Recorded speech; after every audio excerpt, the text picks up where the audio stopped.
नमस्कार, मैं हूं अंकुर और आप देख रहे हैं सत्य हिंदी का न्यूज बुलेटिन। एक नजर अब तक की सुर्खियों पर। भाजपा के वरिष्ठ नेता सुब्रमण्यम स्वामी ने एक बार फिर से प्रधानमंत्री मोदी पर तंज कसा है। सुब्रमण्यम स्वामी ने एक ट्वीट के माध्यम से अपनी बात रखी। स्वामी का ये ट्वीट ऐसे वक्त में आया है जब प्रधानमंत्री मोदी ने सोमवार को अयोध्या में रामलला की प्राण प्रतिष्ठा में हिस्सा लिया। स्वामी ने एक्स पर कहा, मैं अब ज्ञानवापी काशी विश्वनाथ मंदिर और कृष्ण जन्मभूमि मथुरा मंदिर को पुनर्स्थापित करने की अनुमति देने के लिए अपनी लंबित पूजा स्थलों की जनहित याचिका को तत्काल सूचीबद्ध करने का अनुरोध करने के लिए सुप्रीम कोर्ट का रुख करूंगा। उन्होंने कहा कि मोदी कुछ नहीं करेंगे लेकिन श्रेय लेने के लिए आ जाएंगे। बता दें, स्वामी पीएम मोदी के कामों की अक्सर आलोचना करते रहते हैं। इससे पहले राम मंदिर में राम की प्राण प्रतिष्ठा के दौरान उन्होंने कहा था कि मोदी प्राण प्रतिष्ठा पूजा में शामिल हो रहे हैं, जबकि पूजा में उनकी स्थिति शून्य है। न ही उन्होंने अपने निजी जीवन में, खासकर अपनी पत्नी के साथ अपने व्यवहार में भगवान राम का अनुसरण किया है और न ही उन्होंने पीएम के रूप में रामराज्य के अनुसार काम किया है। भारत जोड़ो न्याय यात्रा पर कांग्रेस सांसद गौरव गोगोई ने कहा कि असम के मुख्यमंत्री पिछले कुछ दिनों से एक ऐसा माहौल बना रहे हैं कि पद यात्रा में राहुल गांधी को चोट पहुंचे। उन्होंने कहा, ये मेरा शक है, संदेह है। उन्होंने कहा कि असम से इससे पहले बहुत यात्राएं हुई, सारी यात्रा शांति से पार हो गई। इस बार माहौल ऐसा बनाया जा रहा है कि हमले हो रहे हैं, एक साजिश हो रही है कि वातावरण ऐसा धूमिल हो ताकि राहुल गांधी असुरक्षित हों और उन पर आक्रमण हो। कांग्रेस ने एक वीडियो ट्वीट किया है जिसमें पुलिस और कांग्रेस कार्यकर्ताओं में झड़प हो रही है। कांग्रेस ने इसके साथ ही लिखा है, आज असम में भारत जोड़ो न्याय यात्रा को पुलिस ने बैरिकेड लगाकर रोक दिया। न्याय यात्रा से बौखलाए तारा शाह और उसके डरे सहमे प्यादे के इशारों पर जारी इस अन्याय का कांग्रेस के साथियों ने जमकर विरोध किया। इस बीच असम पुलिस और बीजेपी के गुंडों ने असम कांग्रेस अध्यक्ष भूपेन बोरा के साथ हाथापाई और मारपीट की, जिसमें भूपेन जी को काफी चोटें आईं। कांग्रेस ने कहा कि हम इस बर्बरता और गुंडागर्दी से डरने वाले नहीं हैं। देश की जनता तानाशाह के अहंकार को करारा जवाब देगी। कांग्रेस नेता राहुल गांधी ने असम में यात्रा को पुलिस की ओर से रोके जाने के बाद कहा है कि प्रदेश के मुख्यमंत्री हेमंत बिस्वा शर्मा ने यात्रा रोककर हमारा फायदा किया है। राहुल गांधी ने प्रेस कॉन्फ्रेंस के दौरान कहा, आप गाली दो चाहे कुछ भी करो, मैं डरता नहीं हूँ। उन्होंने कहा कि असम के मुख्यमंत्री यात्रा के खिलाफ जो कर रहे हैं, इससे यात्रा को फायदा हो रहा है। असम में मुख्य मुद्दा यात्रा बन चुकी है। ये तो बीजेपी का डराने का तरीका है। हम इनसे डरते नहीं हैं, हमारा तो फायदा है। हमारा जो संदेश गांव-गांव में जा रहा है, क्योंकि जनता पूछ रही है ये क्या हो रहा है। जनता पूछ रही है, राहुल जी मंदिर जाना चाहते हैं, उन्हें क्यों रोक रहे हैं? राहुल स्टूडेंट से बात करना चाहते हैं, क्यों रोक रहे हैं? पद यात्रा जेपी नड्डा की चली जाती है, बजरंग दल की चली जाती है, उससे ट्रैफिक नहीं रुकता है, लेकिन हमारी पद यात्रा ट्रैफिक रोकती है। राहुल गांधी ने कहा कि भाजपा के लोग जो प्रोटेस्ट कर रहे थे वो एक हाथ में अपनी पार्टी का झंडा थामे हुए थे और मेरी ओर देखकर मुस्कुरा रहे हैं। मैं उन्हें फ्लाइंग किस दे रहा हूं और वो मेरी ओर हाथ हिला रहे हैं। राहुल ने कहा कि किस प्रकार का प्रोटेस्ट है। उन्होंने कहा कि हेमंत को लगता है ये एक विरोध प्रदर्शन है, वहाँ कोई विरोध प्रदर्शन नहीं हो रहा है। राहुल ने कहा कि राज्य में स्पष्ट समस्या है। असम के मुख्यमंत्री देश के सबसे भ्रष्ट मुख्यमंत्रियों में से एक हैं। मैं राज्य में जहाँ भी घूमता हूँ, हर कोई बेरोजगारी, महंगाई, भ्रष्टाचार और किसानों के संघर्ष के बारे में शिकायत करता है। यही स्थिति है और हम ये मुद्दा उठा रहे हैं। असम पुलिस ने राहुल गांधी की भारत जोड़ो न्याय यात्रा के दौरान कांग्रेस के कार्यकर्ताओं को असम के जोराबाद में आगे बढ़ने से रोक दिया। वहीं कांग्रेस के कुछ कार्यकर्ताओं ने बैरिकेडिंग को तोड़ा। इस पर राहुल गांधी ने कहा है कि हमने बैरिकेडिंग तोड़ी है लेकिन कानून नहीं तोड़ेंगे। इस मामले का जो वीडियो सामने आया है उसमें पुलिस के बैरिकेड नजर आ रहे हैं और इस पर कांग्रेस के कार्यकर्ता चढ़कर राहुल गांधी जिंदाबाद के नारे लगाते हुए सुनाई दे रहे हैं। समाचार एजेंसी पीटीआई के अनुसार यात्रा को गुवाहाटी में घुसने से रोका जा रहा है। असम के मुख्यमंत्री हेमंत बिस्वा शर्मा ने असम पुलिस के डीजीपी को राहुल गांधी के खिलाफ एफआईआर दर्ज करने का निर्देश दिया है। उन्होंने राहुल गांधी पर भीड़ को उकसाने का आरोप लगाते हुए यह आदेश दिया है। शर्मा ने एक्स पर लिखा, ये असमिया संस्कृति का हिस्सा नहीं है। हम एक शांतिपूर्ण राज्य हैं। ऐसी नक्सली रणनीति हमारी संस्कृति से बिल्कुल अलग है। मैंने असम पुलिस के डीजीपी को निर्देश दिया है कि वो राहुल गांधी के खिलाफ भीड़ को उकसाने के कारण एफआईआर दर्ज करें। साथ ही उनके हैंडल पर पोस्ट किए गए फुटेज को सबूत के रूप में इस्तेमाल करने का निर्देश दिया है। आपके अनियंत्रित व्यवहार और दिशा निर्देशों के उल्लंघन के कारण गुवाहाटी में बड़े पैमाने पर ट्रैफिक जाम हो गया है। कांग्रेस नेता राहुल गांधी भारत जोड़ो न्याय यात्रा के दौरान आज मेघालय से एक बार फिर असम में प्रवेश करेंगे। ऐसा माना जा रहा है कि यात्रा राज्य के सबसे बड़े शहर गुवाहाटी के बाहरी इलाके से होकर गुजरेगी, क्योंकि सरकार ने शहर के बीच से निकलने के लिए अनुमति नहीं दी। मीडिया रिपोर्ट्स के मुताबिक पुलिस और कांग्रेस कार्यकर्ताओं के बीच यात्रा को गुवाहाटी शहर में जाने से रोकने के बाद धक्का मुक्की की स्थिति भी बन गई। राहुल गांधी ने कहा कि उन्हें छात्रों से बात करने से रोका जा रहा है।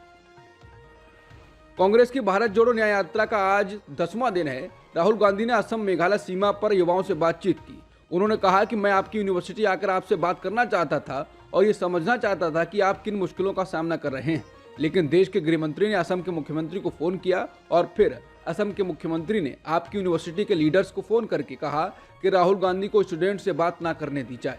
ये बेहद जरूरी है कि आप जिसे सुनना चाहते हैं उसे सुनने की आपको इजाजत दी जाए। उन्होंने कहा कि आपसे कहा जा रहा है कि आपको आंखें बंद करके आरएसएस और इस देश की सरकार की बातें माननी है। आपको कहा जा रहा है कि आपके पास कल्पना शक्ति नहीं होनी चाहिए। आपको कहा जा रहा है कि आप अपनी भाषा नहीं बोल सकते हैं, कि आपको अपना इतिहास भूलना होगा। आपको गुलाम बनाने की कोशिशें की जा रही हैं। बिहार की सियासत में एक बार फिर सियासी हलचल मच गई है। दरअसल मुख्यमंत्री नीतीश कुमार राज्यपाल राजेंद्र आर्लेकर से अचानक मिलने राजभवन पहुंच गए। मुख्यमंत्री के साथ मंत्री विजय चौधरी भी मौजूद थे। क्या बातें चली ये अभी तक पता नहीं चला है। हालांकि नीतीश कुमार राज्यपाल से मिलकर वापस लौट गए हैं। हालांकि सियासी बाजार गर्म हो गया। बता दें, पिछले दिनों से ही नीतीश को लेकर अटकलें लगाई जा रही थी। अटकलें तब से और अधिक लगने लगी जब अमित शाह ने कहा था कि दरवाजे बंद नहीं हैं, प्रस्ताव आया तो विचार किया जाएगा। जिसके बाद जेडीयू के नेता अशोक चौधरी ने भी कहा था कि शाह ने कभी नहीं कहा था कि दरवाजे बंद हैं। नीतीश कुमार आज राजभवन गए और 40 मिनट तक वहां रुके। जब बाहर निकले तो मीडिया से फिर उन्होंने दूरी बना ली। इस बीच जेडीयू के सीनियर नेता केसी त्यागी ने सीएम नीतीश कुमार को लेकर बड़ा संकेत दिया है। उन्होंने कहा, सीएम नीतीश कुमार भारतीय राजनीति के बड़े 2 नेताओं में से एक हैं। उनके बोलने का, उनके जाने का, उनके रहने का और उनके कहीं संपर्क करने का एक राजनीतिक अर्थ होता है। केसी त्यागी ने कांग्रेस को लेकर नाराजगी जताई। उन्होंने कहा कि कांग्रेस को जिस तरह से नेतृत्व लेना चाहिए था उसमें ढील हुई है। क्या नीतीश कुमार गठबंधन में रहेंगे या जाएंगे, इस सवाल पर उन्होंने कहा, मुंबई की बैठक के 4 महीने बाद इंडिया गठबंधन की बैठक होती है। जिस तरह की व्यग्रता विपक्षी गठबंधन को करनी चाहिए थी उसमें ढील हो रही है। जब नीतीश कुमार ये चिंता जाहिर करते हैं तो ये सही है। नीतीश कुमार को लेकर विपक्षी खेमा बिहार में बड़े सियासी बदलाव का दावा कर रहा है। पूर्व सीएम जीतन राम मांझी का सोशल मीडिया पोस्ट चर्चा में आ गया है। उन्होंने एक्स पर लिखा, बंगला में कहते हैं खेला होबे, मगही में कहते हैं खेला होक, तो भोजपुरी में कहते हैं खेला होक ही, बाकी तो आप खुद ही समझदार हैं। बता दें, जीतन राम मांझी पहले भी कह चुके हैं कि अगर नीतीश कुमार को बीजेपी शामिल करती है तो वो कोई ऑब्जेक्शन नहीं करेंगे। उन्होंने ये भी कहा था कि बिहार में नीतीश बड़ा खेल कर सकते हैं। बिहार सरकार में मंत्री तेज प्रताप यादव ने राम मंदिर के प्राण प्रतिष्ठा पर कहा है, राम नहीं आ रहे हैं, चुनाव आ रहे हैं। उन्होंने एक्स पर लिखा, श्री राम तो हमारे मन में, हृदय में और कण कण में विराजमान है। पूर्व से ही सनातन धर्म की मान्यताओं के अनुसार भगवान श्री राम विष्णु जी के अवतार हैं और भगवान विष्णु के अंतिम अवतार कल के अवतार को कलयुग का अंत होने के बाद धर्म की पुनर्स्थापना के लिए आना बाकी है। पश्चिम बंगाल की मुख्यमंत्री ममता बनर्जी ने सोमवार को आरोप लगाया था कि वामपंथी दल इंडिया गठबंधन के एजेंडे को नियंत्रित करने की कोशिश कर रहे हैं। इस पर कांग्रेस नेता अधीर रंजन चौधरी ने मंगलवार को टीएमसी नेता की आलोचना करते हुए उन्हें अवसरवादी बता दिया। चौधरी ने कहा कि कांग्रेस ममता की मदद से चुनाव नहीं लड़ेगी। उन्होंने कहा, कांग्रेस जानती है कि अपने बल पर कैसे लड़ना है और ममता बनर्जी को याद रखना चाहिए कि कांग्रेस के समर्थन से ही वो बंगाल में सत्ता में आई थी। इंडिया गठबंधन में सीटों के बंटवारे के मुद्दे पर टीएमसी के साथ तनातनी की खबरों पर राहुल गांधी ने कहा कि ममता बनर्जी और कांग्रेस पार्टी के संबंध अच्छे हैं। बीच बीच में दोनों तरफ के नेता कुछ कुछ बोल देते हैं। बता दें, राहुल गांधी की बातों से पता चलता है कि बाकी नेता कुछ भी बोलते रहें, उनको गंभीरता से नहीं लेना है। इंडिया गठबंधन में सीट बंटवारे को लेकर चल रही खींचतान के बीच टीएमसी प्रमुख ममता बनर्जी ने सोमवार को कहा कि कुछ खास इलाकों को क्षेत्रीय पार्टियों के लिए छोड़ देना चाहिए, भले ही इसके बाद कांग्रेस 300 सीटों पर चुनाव लड़ ले। कोलकाता में सोमवार को सर्वधर्म सद्भाव रैली में जनता को संबोधित करते हुए उन्होंने कहा, मैं इस बात पर जोर देती हूँ कि विशेष क्षेत्रों को क्षेत्रीय दलों के लिए छोड़ देना चाहिए।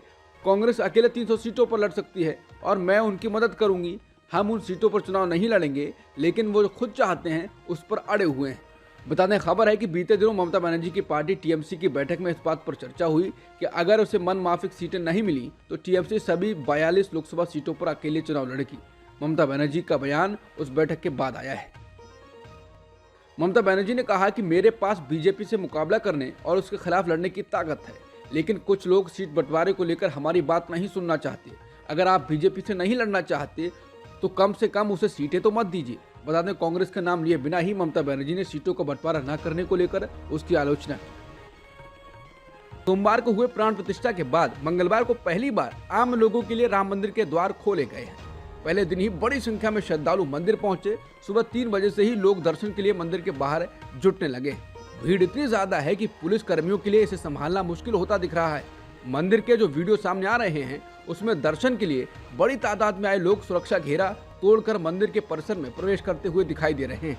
वहीं एक और वीडियो में अधिकारी एक व्यक्ति को स्ट्रेचर पर उठाकर मंदिर परिसर से बाहर निकालते हुए और एम्बुलेंस डालते हुए दिख रहे हैं। यहाँ बड़ी संख्या में पुलिस बल तैनात है। ईडी ने सोमवार को झारखंड के मुख्यमंत्री हेमंत सोरेन को नया समन जारी किया है और उनसे 27 से 31 जनवरी के बीच मनी लॉन्ड्रिंग मामले में बयान दर्ज करने को कहा है। ताजा समन ईडी की एक टीम द्वारा रांची भूमि घोटाला मामले में झारखंड के मुख्यमंत्री से पूछताछ के कुछ दिनों बाद आया है। केंद्रीय एजेंसी ने शनिवार 20 जनवरी को मुख्यमंत्री हेमंत सोरेन से उनके आधिकारिक आवास पर करीब 7 घंटे तक पूछताछ की थी। खाद्य संकट के बीच फसलों में कीड़े लगने की परेशानी से जूझ रहे अफगानिस्तान को भारत ने 40,000 लीटर मैलाथियान कीटनाशक भेजा है। इस मदद के लिए मुंबई स्थित अफगानिस्तान के वाणिज्य दूतावास ने भारत का शुक्रिया अदा किया है। साथ ही भारत में अफगानिस्तान की काउंसलर जनरल जाकिया वारदक ने आभार प्रकट करते हुए एक्स पर लिखा है, चाबहार पोर्ट से 40,000 लीटर मैलाथियान कीटनाशक भेजने के लिए भारत सरकार को धन्यवाद। हम आभारी हैं। इससे हमारी फसलों को कीड़ों से जो नुकसान हो रहा है उसे खत्म किया जा सकेगा और फसलों को बर्बाद होने से बचाया जा सकेगा। अफगान लोग भारत के इस कदम की सराहना करते हैं। गजा में अभी भी बंधक कुछ इजरायलियों के परिवार वाले सोमवार को इजरायल की संसद नेसेट में घुस गए। संसद में उस वक्त वित्तीय मामलों से जुड़ी बैठक हो रही थी जब बंधकों का परिवार सुरक्षा व्यवस्था को तोड़कर सदन के भीतर पहुंच गया। उनमें से एक ने प्ले कार्ड लिया हुआ था जिस पर लिखा था, आप यहाँ नहीं बैठ सकते, जबकि हमारे बच्चे वहाँ मर रहे हैं।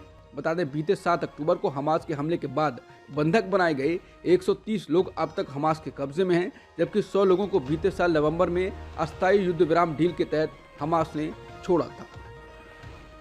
आईसीसी ने टेस्ट और ODI team of the year का ऐलान कर दिया है। ओडीआई टीम में 8 भारतीय क्रिकेटरों को जगह मिली है।